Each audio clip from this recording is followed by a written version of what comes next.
हो ऑरेंज वाले गोमू. हा बोला. तुम्ही कुठून आलात? विरारवरून. विरारवरून. काय क्वालिफिकेशन आहे तुमचं? मी आता शिकतोय. कितीला?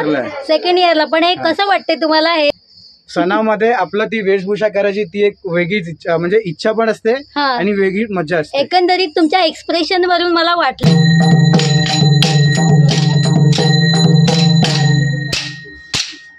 नमस्कार, मी गीता हळदणकर. माझ्या युट्यूब चॅनलमध्ये तुमचे खूप खूप खूप खूप स्वागत आहे. मंडळी, मी आता आहे कोकणात आणि शिमग्यासाठी आले आहे. आणि सुरुवातीचे 2-3 दिवस आहे ना, माझी थोडी अशी निराशा झाली, कारण मी पाहते की कोकणामधल्या खेळांमध्ये जो काही पूर्वीचा उत्साह असायचा तो दिसत नव्हता, म्हणून थोडंसं चिंतेत होते. आणि आज शिमगा म्हणजे उद्या होळी पेटवणार आमच्या इथे. आणि आज कसं हे खेळ खेळण्याचा शेवटचा दिवस आहे, पण सकाळपासून खेळांची खूप अशी लाईन लागली आहे. आणि आज मी खेळांचा जो काही उत्साह जोश पाहिला ना, मला खरंच खूप खूप खूप खूप मनाला समाधान वाटलं. तर तुमच्याही चेहऱ्यावर ते समाधान मला मिळवायचं आहे. तर हा व्हिडिओ शेवटपर्यंत पहा. चला. इकडे गावाला कसं असतं माहितीये, मुंबईला आज होळी पेटवणार आणि गावाला उद्या होळी पेटवणार. आणि इथे आज सुद्धा खेळे येत आहेत. तर हे कशेळी गावचे खेळे आहेत, येत आहेत. तुम्ही आवाज पण तुम्हाला ऐकायला येतोय. पहा, तुम्हाला आवाज पण ऐकायला येतोय. त्याला वाट पाहू येतो. कशेळी गाव हे गावखडी गावापासून 8 किलोमीटर अंतरावर आहे. आणि तिथल्या खेळ्यांचा टिपरी डान्स हा अतिशय प्रसिद्ध आहे. ते तुम्हाला आता पुढे दिसेलच. हा टिपरी नाच पाहताना पूर्वीची जी लढाई चालायची तसंच चित्र आपल्या डोळ्यासमोर उभं राहतं. मला पूर्ण खात्री आहे की हा टिपरी नाच तुम्हाला आवडेलच. मुख्यत्वे करून जेव्हा या खेळाचा वेग वाढतो ना, ते खरंच पाहण्यासारखं असतं.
आमचे पूर्वज पूर्वी कशेळी गावी राहायचे आणि कशेळी गावी आगवा देवीचं मंदिर आहे. आणि याच आगवा देवीला केली जाणारी ही आरत.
म्हणजे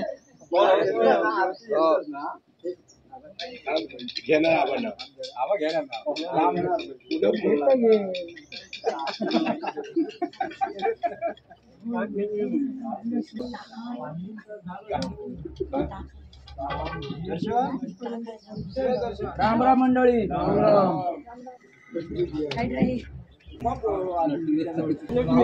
परंपरेने मनोभावे केल्या जाणाऱ्या या आरतीत सर्वच जण तल्लीन झाले. खूप समाधान मिळालं आज.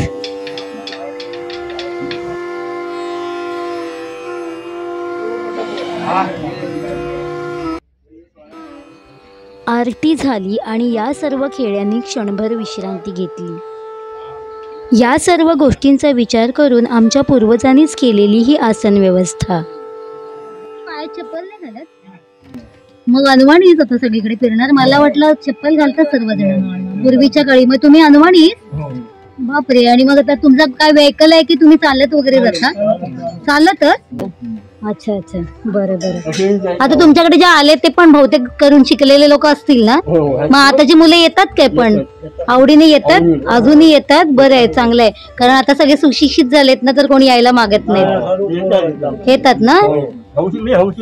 येतात काय? बरं बरं. अशीच कला जपली पाहिजे आपली. उद्या होळी आहे. ओके.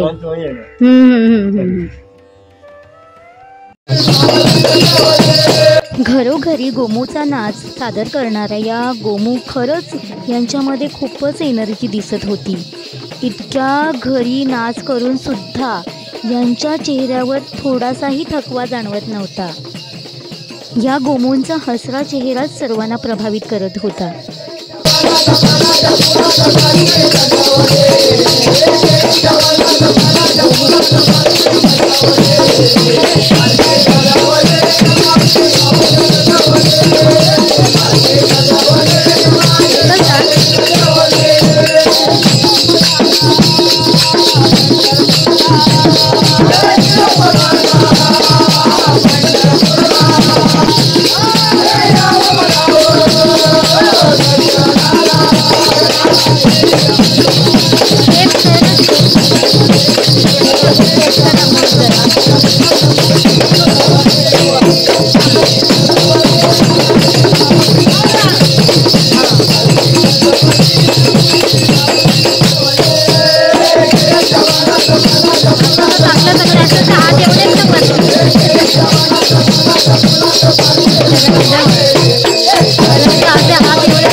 मस्त मस्त चाललंय सर्व.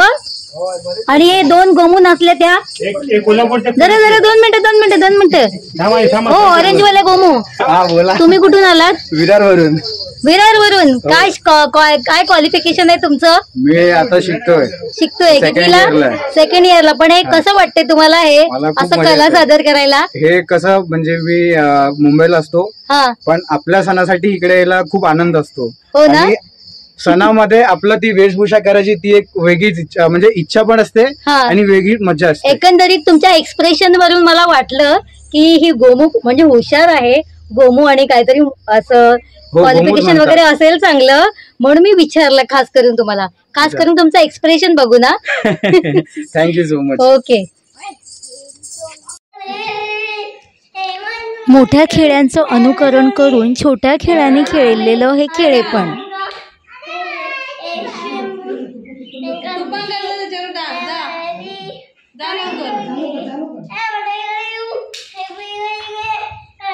गाणं कुठलंय?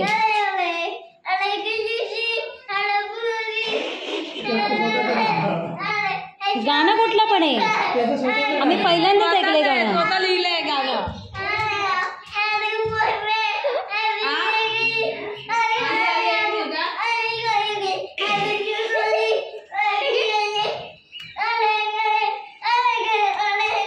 हा बस झालं झालं. पैसे द्या, पैसे द्या, पैसे द्या. अरे पैसे द्या. अरे खेळांना पैसे द्या.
हे गोमू हा जरा मागे जातो पुढे जातो हात वगैरे हलवायचे ना. काय गोमू अशी जरा चांगला डान्स कर ना. कंबर वगैरे हलव ना जरा.